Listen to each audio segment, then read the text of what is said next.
From the Weston A. Price Foundation, welcome to the Wise Traditions podcast for wise traditions in food, farming, and the healing arts. We are your source for scientific knowledge and traditional wisdom to help you achieve optimal health. And now here is our host and producer, Hilda Labrada Gore. Hey, Hilda here. Is your spinach smoothie or chia bowl trying to kill you? The answer is quite possibly yes. This is episode 428, and our guest today is Sally Norton, the author of Toxic Superfoods. Sally is a nutrition expert who today describes the problems with certain foods that we've considered healthy, but contain oxalates that compromise our health. We're talking carrots, spinach, almonds, and more. Sally reviews the problem with oxalates, what they are exactly and how they operate, how they trigger inflammation, steal minerals, destroy connective tissue, and lead to a host of problems like kidney stones, arthritis, joint pain, osteoporosis, and oxidative stress. She gets specific about which foods to avoid, including those mentioned, and potatoes, figs, nuts, and even chocolate. And she tells us what to do if we suspect that we have oxalate overload. Before we dive into the conversation, I want to invite you to join the Weston A. Price Foundation's email list.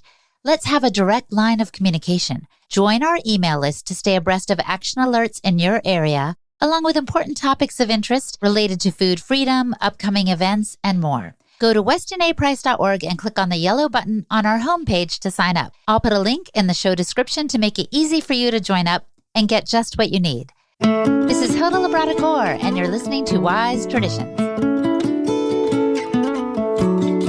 Welcome to Wise Traditions, Sally.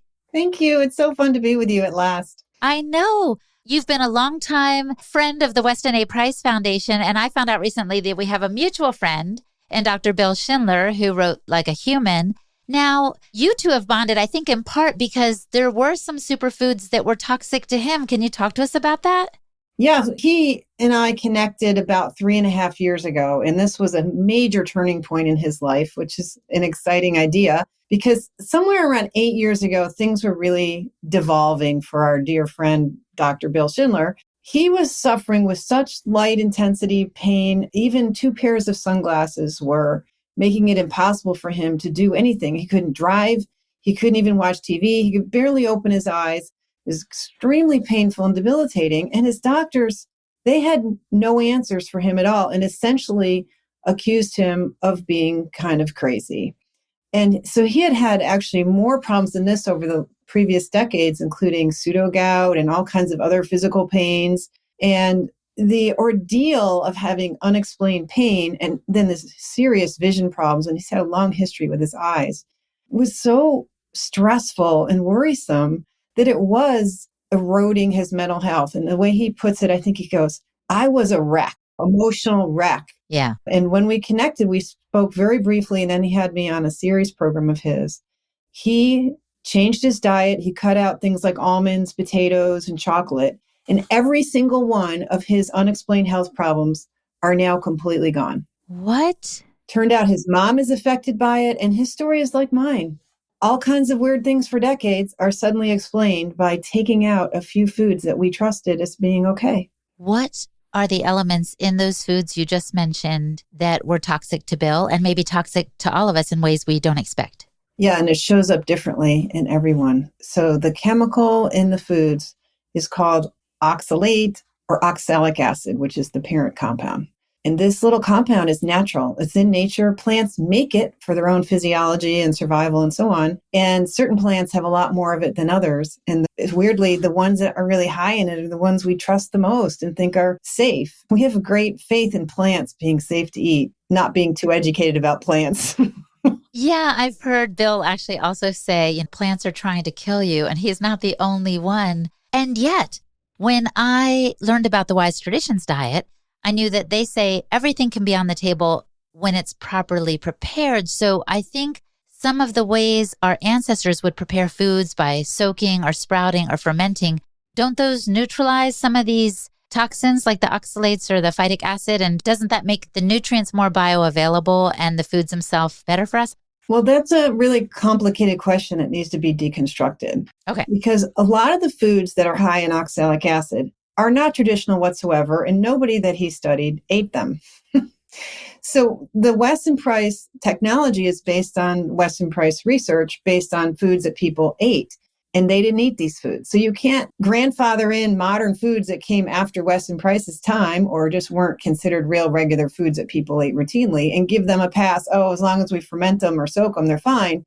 That's ridiculous. And oxalates are quite different than phytates, lectins, and many of the other nasty chemicals in plants and are not easily disarmed or defanged at all through these preparation methods. Yes, we need to cook. We need to know traditional preparation. We need to know what sourdough is and what traditional ingredients are and know how to safely soak without creating more mold on your nuts or whatever, and safely prepare things at home. But that does not mean that we give the peanut butter on whole wheat toast a pass. I understand. And yet I want to explore this more because I know, for example, my stepfather was from Bolivia and he showed me a way in which the Quechua people in Bolivia, I think, would store potatoes underground. And it was a certain method of storage that allowed them to like shrivel up. And I know they consume those. So I can see chocolate being kind of new, but potatoes seem like they've been around a long time. Are you telling me that's not right? Right. That's not right. But the people who were eating potatoes, which is Peru primarily historically, the rest of Europe and the rest of the world didn't adopt potatoes. It didn't come to Europeans and so on until about 400 years ago, and really didn't become a daily food until certain parts of England adopted them as a dinner food. And then in the modern centuries, we created things like French fries, potato chips, tater tots, and all kinds of potato derivatives. And some of that came out of the world wars because we needed a cheap way to feed soldiers overseas. So we started dehydrating potatoes and making mashed potato flakes. And so soldiers came back expecting mashed potatoes with dinner because that's what they got while they were fighting with their buddies. So a lot of this stuff is more modern than we realize, including potatoes and the use of them. And the way we use them now is anything but these clay-soaked, year-old, shriveled, rotten potatoes in the ground. That's nothing like what we're eating now. It looks on the surface because the word is potato, but it's not the same thing whatsoever. Okay. So I realize, Sally, I'm getting defensive because I'm like the next person. I like my potatoes. I even like my chocolate. So I'm going to stop defending the foods for a second, and I want to do a deeper dive. I think it's really useful to think about the defensive attitude because that's been getting in the way of our recognition of the oxalate problem for a long time. And it's perfectly understandable. The last thing I ever wanted to do was be in the business of saying, don't eat something. That's why I hung out in academia my whole career. I'm here as like a desperate little over here on the shoals of shipwrecked lives saying, please don't hit these rocks over here. So I'm this little weak lighthouse trying to protect you.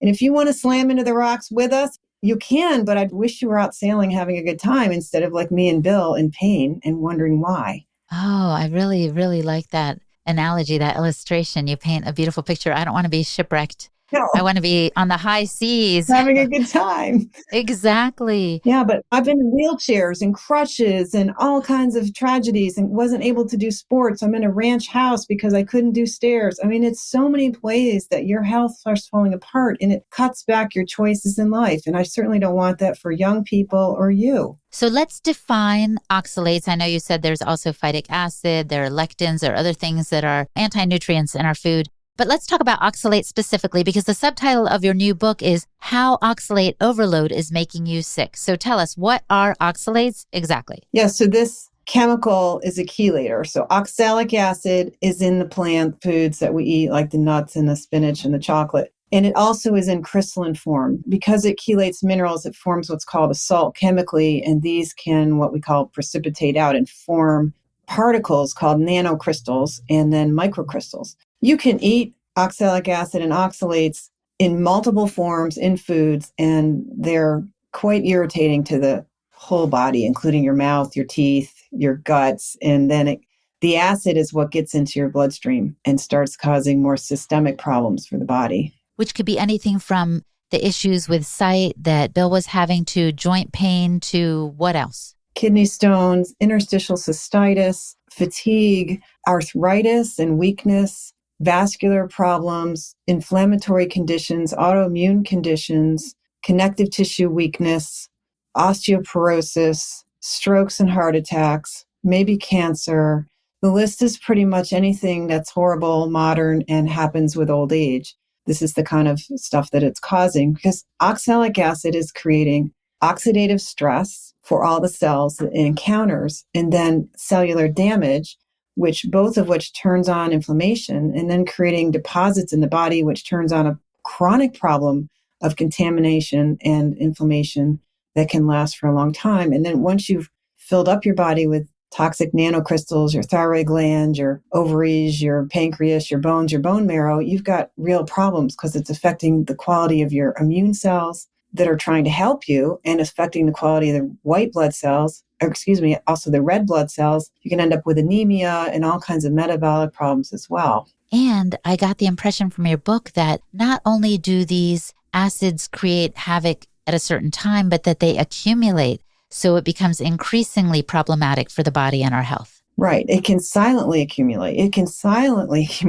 This is happening and you don't even realize it until it starts breaking down the whole kind of management of your health. It's your thyroid gland, your pituitary gland, your gonads, your bone marrow, your immune cells, and the energy production in cells starts to be subadequate, and your tissue repair and maintenance becomes subadequate, and you end up with fibrotic problems and aging problems. And all of a sudden, you have a big stress. Your mom dies, you're in an accident, you have surgery, and all of a sudden you're really sick and don't recover from that because underneath what seemed like you were okay was this erosion of all these layers of you're required to have to remain healthy and vibrant. And I know you're not just speaking from your academic understanding. As you said, you are the voice of experience. Tell us a little bit about your health story. It started pretty young, really, with tonsils being ripped out at age 5. And then by 12, I was having arthritis and back pain. And in high school, I was having trouble focusing on my studies and concentrating well. In college, I had to drop out of Cornell, where I was getting my nutrition degree, because of foot problems. I couldn't function anymore. I got permission to drive on campus and got a bicycle, so I didn't have to walk, and none of it was working. And so I went to 2 states over to Ohio to have foot surgery on both feet at the same time. I didn't recover well from that. I remained very high doses of ibuprofen to get around. I was still having to swim every day to try to get some blood in my feet. And it was a real struggle. And I remained unable to really run, jump, play, and go anywhere without shoes. I couldn't wash the dishes without shoes. Wow. Apparently, I had weak connective tissue that kept my feet weak enough that I couldn't really handle standing on my own body weight. And I'm not fat. It was like, it wasn't my fatness that was the problem. It was that the connective tissue in my feet never really was strong enough. And then oddly enough, at age 49, I go on this diet. And I had to go on this diet out of sheer desperation. My arthritis was coming back all through my 20s and my vegan years and prior. I had terrible arthritis. And I've had other problems with fatigue and brain fog and really bad fatigue for years. And finally, I had to quit my career as a grant writer at the university here in Richmond because I couldn't think anymore and I was bleeding to death with fibroids. I had to have a total hysterectomy. They got in there. I had endometriosis. I didn't recover well from that. I ended up being sent to a sleep doctor because I couldn't figure out what was wrong with me. And the sleep study showed my brain was waking up 29 times every hour, which explains a lot of the fatigue and difficulty focusing. Here I'm a grant writer working 50 hours a week on budgets. And it's like really good brain work with the brain struggling. And so I'm trying to figure out how to fix a sleep disorder.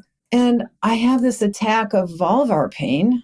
And I found a website, thanks to my husband's Google search talents, for the Vulvar Pain Foundation that says vulva pain is from oxalates. And if you take them out of your diet, it helps with pelvic pain and inflammation and even connective tissue disorders. Well, none of that made any sense to me because I know a bunch of stuff. I'm in integrative medicine. I'm a professional in public health. I've got a degree in nutrition and all this stuff. Like none of that made any sense to me, but I didn't have any other choices. So I tried it. I didn't understand it initially when I first tried it. But now that I was learning about the oxalates in my diet more carefully, because of course I went to nutrition school, I knew about spinach being bad and maybe nuts and chocolate maybe and maybe tea, but I didn't know about sweet potatoes and chard and the things I was eating that were and kiwi and so on. But I was learning that thanks to the Vulvar Pain Foundation. And then I realized that my arthritis was connected to the foods I was eating, which was quite a shocker because I had had so much trouble with arthritis. It had been brutal. From a very young age. When I was even 19, I couldn't open the door to my mother's house. I couldn't turn the key because I didn't have enough strength to turn the key in the doorknob. Oh my goodness. That's how bad the arthritis was. And I'm only 19. Yeah. So I've been through hell. And I go on this diet again for the second time correctly. And within a week, I'm reading again. I mean, I had gotten to the point where I couldn't read my own mail.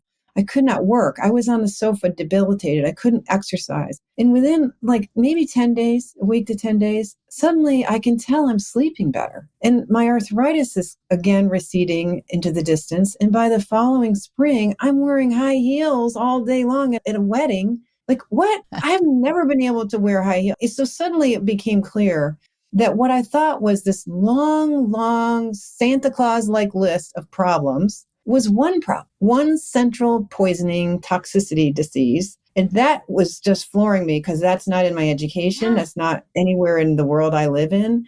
And so I went to the library and started studying it and teaching it for free. This is blowing my mind too, because I think so many people have the very issues you were experiencing, whether it was joint pain, brain fog, trouble sleeping, arthritis, all these different things, and go to, like you did, doctor after doctor with no resolution and are mystified by it. And all along, it could very well have something to do with their diet. It could have something to do with oxalates. Absolutely could. And after working with so many people and thinking and writing so hard about this, I'm really convinced that most of modern suffering can be traced back to the fact that we're all eating way more than our bodies are intended or designed to handle. And that's really, we've missed the boat on this one. And it's an easy one to pick up and manage, but there is this defensiveness and this reluctance to change how we think and what we do. You have to be thrown to the mat and beg for mercy to be willing to change your mind.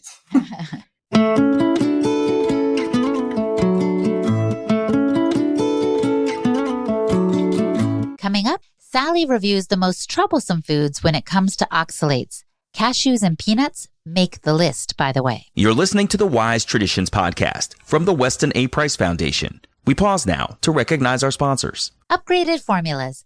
They now offer Upgraded Tea, a supplement that supports free and total testosterone, enhances nitric oxide and blood flow, and increases cellular energy production. Upgraded Tea is great for a lot of things, including promoting lean muscle mass, supporting sexual health, balancing cortisol levels, enhancing mitochondrial function, and more. And Upgraded Tea is a product that women can take as well. Its collection of herbs has been shown to produce award-winning results for both men and women. And most women, over 30 years old, have low testosterone, it turns out. So go to upgradedformulas.com and check out their Upgraded Tea and save 20% on your first purchase with the code WISE at checkout. That's upgradedformulas.com and the code word WISE. And a shout out to Optimal Carnivore. You probably know that organ meats are some of the most nutrient-dense foods on the planet. The founders of Optimal Carnivore know this too, but they also know that high-quality organ meat can be difficult to source and tricky to prepare. So they started sourcing 100% grass-fed organ meats from New Zealand, freeze-drying the organs, and encapsulating them into convenient bovine gelatin capsules. They know that we care about purity too, so their products are 100% grass-fed and grass-finished, and free of hormones, pesticides, antibiotics, and GMOs. So go to amazon.com/optimalcarnivore and use the code WESTON10 when you place your order to save 10% on all the products. They currently have a grass-fed organ complex, a grass-fed bone marrow, a grass-fed liver, and a brain nourish product. They even have one for joint issues. Remember that they also plant one tree for every product sold, which helps the environment. So again, go to amazon.com/optimalcarnivore and use the code WESTON10 at checkout. This is Hilda Labrada Gore, and you're listening to Wise Traditions. Let's go back now that my defenses are down and I'm listening with an open posture and open heart. Tell us exactly in what foods these oxalates are found. You've already listed some, but let's review. We know spinach, potatoes. Yeah, you know how the nuts need extra care? Yes. They're particularly inedible. I think Bill Schindler is pretty clear about nuts, seeds, and grains being the babies of plants, and they are defended in many ways, and oxalates are one of the ways they're defended. And there's heavy metals and all kinds of other troublemakers. And really, nuts, especially almonds, cashews, and peanuts are trouble. But right now, those are the most popular nuts going. Then you have the beans, which are the closest thing to a sort of traditional food-ish that is among this list, black beans, white beans. But there's a whole story there if we have time to talk about them. But the peas are lower, by the way, the chickpeas and the black-eyed peas. Then there's all these pseudo grains, quinoa, teff, buckwheat, and the bran in grains, because mostly the seeds are putting the oxalates in their outer coverings. So the bran has much more than the starchy center does. And then seeds like chia, hemp, these are really popular. They're terribly high in oxalate. Turmeric is popular. It's very high in oxalate. Cumin is not so good to have either in great quantities, especially when you're stacking them together in, say, Indian cooking, which uses a lot of these high oxalate spices. And in the fruit department, it's just sort of these modern ideas of kiwi, pomegranate, blackberries, and star fruit, which is kind of like the spinach of South Asia and Brazil. They run to star fruit when they're dying, and it's quite poisonous, and people literally die from starfruit juice from oxalate poisoning. Oh my goodness. So I think that's most of the categories. It's a lot of them are grains and seeds. Oh, and then there's 3 or 4 leafy greens. Yeah. Spinach, chard, beet greens. Chard and beet greens, by the way, is the same plant, just one makes a beet and one doesn't. And then sorrel, which only gardeners and exotic chefs use. It's really just chard beets and spinach, but they are the ones that everybody thinks are the best, and they're not. Right. Or interestingly, I would say in my circles, these kind of alternative health circles, when you put the title of your book out there, Toxic Superfoods, the first things that came to mind, I was thinking, yes, she's going to say that spinach and kale and some of these plants that are touted as amazing are not. But when you mention pomegranates and kiwi and things that I love, it's like, oh no, I'm not as ready to give those up. And yet these are on the list of foods high in oxalates, right? Yeah, I had a real trouble because I was so into sweet potatoes. And so when I was trying to figure this out and I tried the diet the first time, and then I kind of like, well, I don't have vulva pain anymore, so it's fine. I didn't know in the beginning that oxalate could cause my osteoporosis, for example, that I had, which is now gone. I didn't know any of that.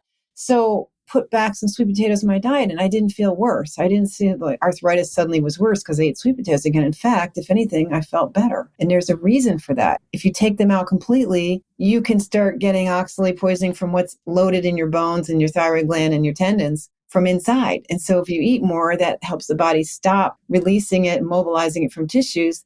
And momentarily you feel a little better when you put them back in. So that food, I was convinced that the kind of oxalates that are in sweet potatoes just don't bother me. Like I was really trying to work it out. And it really does upset people. I've had people even go online and go, oh, Sally says figs are toxic, really upset about it because, hey man, we're attached. We are emotionally attached to foods and ideas and ideologies. And don't let some old lady tell you different. That's all I do. Well, what's interesting is, I'm glad you mentioned this about how we assess our own health, because I think some of us are tooling along quite well, even though we have some of these foods in our diet. And my question to you is it that we are managing these oxalates well, or is it simply that we haven't reached such an accumulation load that it's bothering us, evidently? It's probably a combination of both. And if you just step back and think about, does everyone who smokes cigarettes die of lung cancer? No. No. Some people live to 100 or more without lung cancer smoking for 40 years or more. And so not everyone expresses the same kind of outcomes with a certain, but that person had yellow fingers and shriveled skin and looked terrible probably, but they weren't dead with cancer.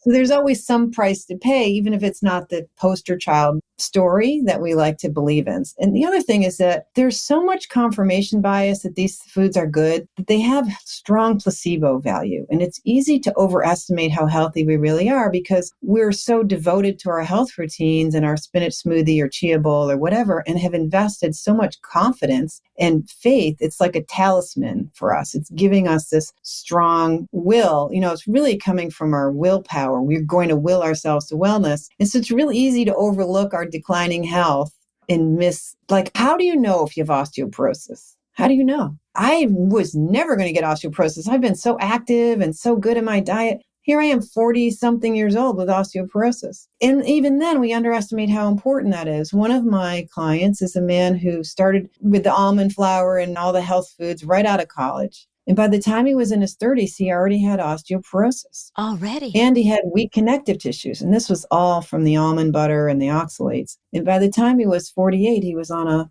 mountain bike ride, took a terrible spill, which crushed his 5 vertebrae in his neck, and he's quadriplegic from oxalates. Like, you underestimate how important it is to have strong connective tissues and strong bones. And so this can be perking underneath the surface without your awareness. And then suddenly you get injured easily. And you think, that was just a fluke. Hey, but Sally, can we at a glance recognize what foods have oxalates, or do we need to walk around with a little chart with us from now on?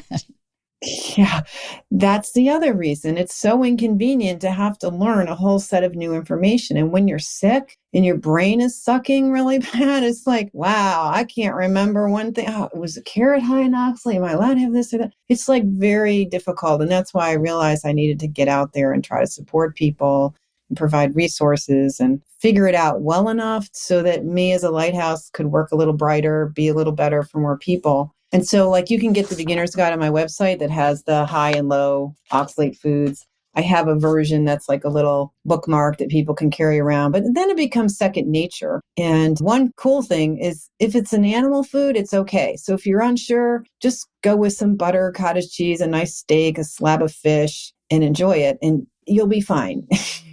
If you decide to skip a produce item for a few days until you figure it out, no harm will come. And is avoiding the offending high oxalate foods the only answer? Or is there a way, as we were discussing earlier, that we can kind of neutralize the oxalates? Yeah, unfortunately, there's not a good neutralization technique because the ones that are really high in oxalate are so high that whatever benefits you can get from boiling or fermenting are so tiny, they're not meaningful benefits. But when you start with a low oxalate food or a moderate one like tea, you ferment tea into kombucha and you've lowered the oxalate level. So you can have more kombucha than you could have tea, but tea is not so severely high that you necessarily have to give it up 100%. And that's the thing. It's not a complete on or off decision. You can have a reasonable portion of boiled red skin potatoes and certainly enjoy them for holidays, but having the higher oxalate Idaho potato in routine ways like you do when you go out, any meal, lunch or dinner, you're offered fries or chips at lunch, and at dinner it's fries, chips, mashed or baked, because they're so cheap. And it's so easy to dress them up with salt and butter and fats and make them taste good that we're all hooked on them. So I don't know. But we can't just look at it and be like, okay, I know that it's a high oxalate food. But like you said, if we stick with the animal products, we're likely to avoid oxalates more easily. Very easily. But let's go back to the beans, because you said you had something additional you wanted to say about those. Right. So beans, we think of them as a traditional food because, hey, in Latin America, they've been used a long time and they're a staple for a poor country. And at least that's the staple that we're impressed with here in the US, where this concepts of bean burritos and so on have been easily imported into commercial foods that are profitable. The more expensive meat-based foods from other countries are not imported by restaurateurs and fast food restaurants, right? We're going to do the El Cheapo version. And in this country, we really weren't using beans as a regular food until the invention of nutrition, which I mentioned in my book, where the very first nutrition science was about measuring fat, protein, and carbs in foods and kind of guesstimating how much protein minimum we needed and how you could get that minimal protein as cheaply as possible. And they deliberately, as elites will do, decided that they could come up with cheaper foods for the poor people so they wouldn't buy these lovely steaks they'd rather eat, and teach them to make succotash and Boston baked beans. And a lot of these sort of New England foods were really invented by the elites for the poor people, which I feel like is sort of wage slavery, where you're going to have terrible wages, so you have to eat terrible food. And there really weren't what people traditionally ate, which was a really meat-centric diet. Has been the human way for a very long time. And so I want to know, because we always like to offer solutions on the podcast, what are some ways we can clear or eliminate accumulated oxalates in the body? Well, luckily, your body knows how to do that. It knows about oxalates, it knows about contamination, it knows about excretion. The kidneys can handle a lot of oxalates, surprisingly, with a lot of people, although there's probably about 12 to 18% of the public is prone to kidney stones. So you have to be careful with that. So taking lemon juice is really helpful About a half cup of lemon juice a day is said to dissolve kidney stones. It also supports the dissolution of oxalates anywhere else in the body because the citric acid attaches itself to the calcium oxalate crystals that are in the body and helps soften them and make them easier to break down. So lemon juice is a great thing to add. I like to suggest a quarter cup in the morning and a quarter cup in the evening. And when you don't feel well, doing more of them. So they're a helpful support. Calcium is the critical binder of oxalate, and how the body gets rid of oxalate is with more calcium. So even though calcium oxalate is the crystalline form in the body, more calcium actually helps your kidneys and all of your tissues release oxalate, including the colon. So we use calcium supplements, usually a citrate, that's citric acid, just like in the lemons.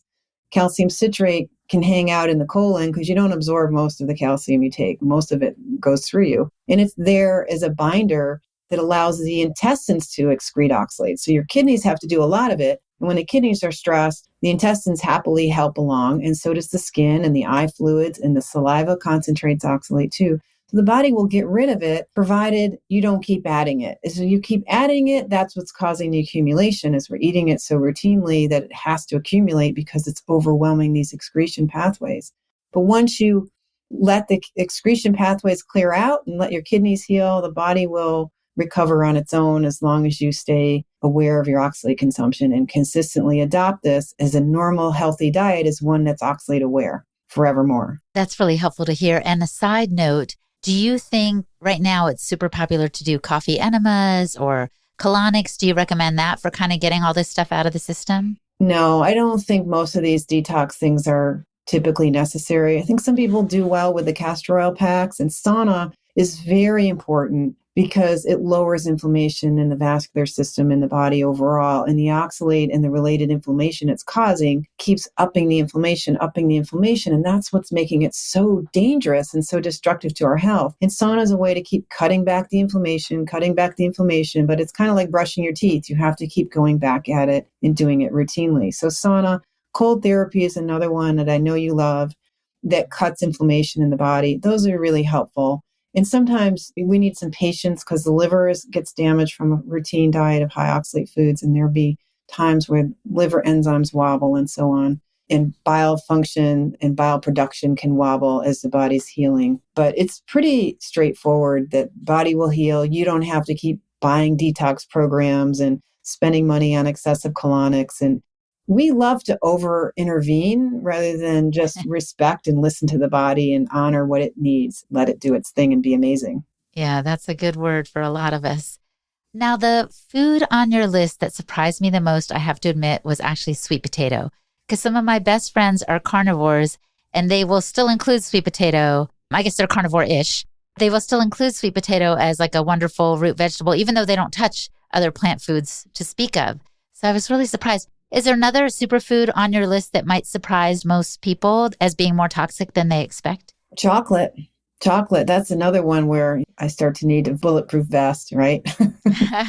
People want to get me for that one. Hey, I'm just the messenger. I didn't do this. Chocolate's full of lead and other problems too, and it's ethically a problem. And if you get away from it and you go back and try dark chocolate, you realize it's just bitter wax. It's not as fabulous as we think it is, but we're really into it. And if you add enough sugar and peanut butter to it, it's pretty standard way to have a treat. A chocolate peanut butter cup is like the most salacious comfort food we could possibly imagine, right? So it's really hard for people to want you to pry it out of their hands. So we'll just put this episode out there for people to consider.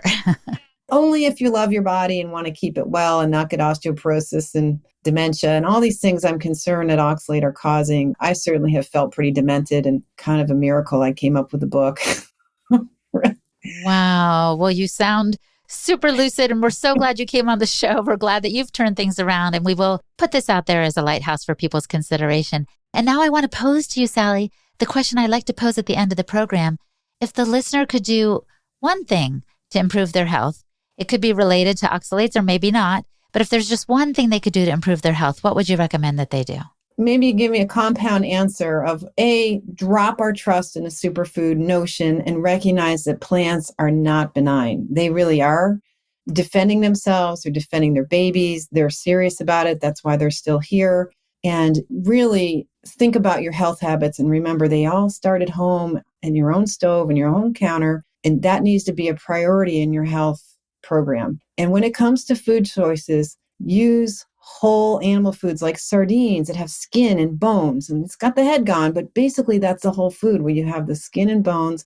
And if you can include that in other whole animal foods every day in your diet, that's going to make a huge difference in the long run. Excellent advice. Thank you so much for coming on the show today. Thanks for having me. It's been fun. Our guest today was Sally Norton. Visit her website, sallyknorton.com, and check out her book, Toxic Superfoods. And I'm Hilda Labrada Gore, the host and producer of this podcast for the Weston A. Price Foundation. You can find me at holistichilda.com. And for the transcript for this episode, visit our website, westonaprice.org, and click on the podcast page. And now for a letter to the editor from a recent journal. Surviving a hospital visit. Irina has this to say. I want to thank everyone involved with your organization for putting out the most valuable, timely information during this time of weaponized medicine. I'm sending a special message of gratitude to Dr. Kaufman and Dr. Cowan. In particular, it was Dr. Kaufman's instructions on how to handle ourselves if we needed to go to the hospital, which he shared during his recent conference presentation, that helped me navigate the situation I found myself in. I landed in my local hospital ER this past Saturday night with an excruciating painful abdominal hernia that needed repair. Though I have been managing this hernia for over 10 years by being careful, recently things have been very fast-paced in my family life and I neglected it. Also, a hospital or medical setting was the last place I wanted to end up in. In recent weeks, I've been doing a lot of heavy lifting and just generally overexerted and stressed myself and my body. I am home recovering. However, I want to let you know, and I want to let Dr. Kaufman know, that I followed his instructions to a T. I declined the PCR test and questioned everything they wanted to put in my body and every procedure. They told me in the ER that I would not be admitted because I was refusing the PCR test. I held my ground. They told me when admitted that I would not be able to go into the operating room if I didn't have the test. The surgeon said that I was the first in 3 years to refuse the PCR test and that they did not know what to do with me. I kept telling them that I do not give informed consent to the PCR test and nothing more. I let them figure it out and did not acquiesce. So by the end of Sunday, the doctor said their management had figured it out and they would rush me into the operating room without any special protocols, whatever that meant. They took me into surgery, and when I opened my eyes, the doctor said I could leave. They did not let me recover overnight, but kicked me out like some sort of nuisance. As my friend from New Jersey Medical Freedom Community said, I hit the matrix of ignorance when I arrived in the hospital. I was questioning everything they were doing, every drug, every blood test. I refused all narcotic pain medications. I questioned the need for the IV and what was going into the IV. I allowed IV Tylenol and then a nausea medication after finding out what category of medications they were. I refused repeated blood work the next day. The doctor said my white blood cell count was high. I said after stress and intense pain from the injury, of course it would be high. And he agreed. They said I was being difficult, so they needed me out ASAP. I'm glad to be home, out of the matrix, and recovering. Thank you for all you do and the amazing WAPF community of informed individuals. It's a letter from Irina in New Jersey. Wow, Irina, you went through a lot. We are so proud of you for standing up for yourself and deciding exactly what you wanted and what you didn't want. Congrats.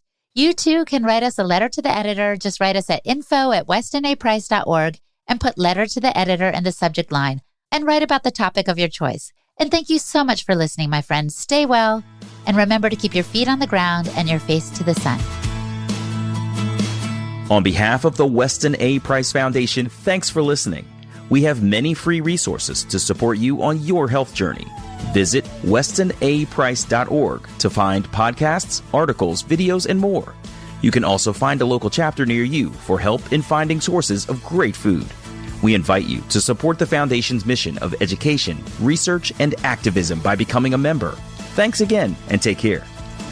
Wise Traditions is a project of the Weston A. Price Foundation for wise traditions in food, farming, and the healing arts.